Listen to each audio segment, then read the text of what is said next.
দুই পেত্নীর মধ্যে ঝগড়াঝাটি হওয়াতে স্বামী আগে যখন চলে গেল, তার স্ত্রী তাকে পিছনে খুঁজে না পেয়ে সে ট্রেন লাইনের উপরে এসে দেখুন আগুনের গোলা নিক্ষেপ করে ট্রেনকে আটকাবার চেষ্টা করে।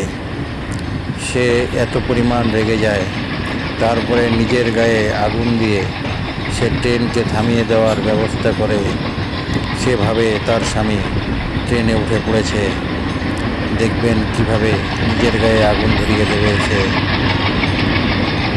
তারপরে ট্রেন থেমে যাওয়ার পরে সে উঠে পড়ে দাঁড়াবে, কারণ তারা অনেক কিছু ভৌতিক জানে, তাই তাদের পক্ষে এগুলো করা সম্ভব। দেখুন কিভাবে নিজের গায়ে আগুন ধরিয়ে দিল। ট্রেন থেমে যাওয়ার পরে সে আবার উঠে দাঁড়িয়ে পড়বে আর নাচানাচি করে হাসতে থাকবে। দেখুন দেখুন পেত্নীর কাণ্ড দেখুন।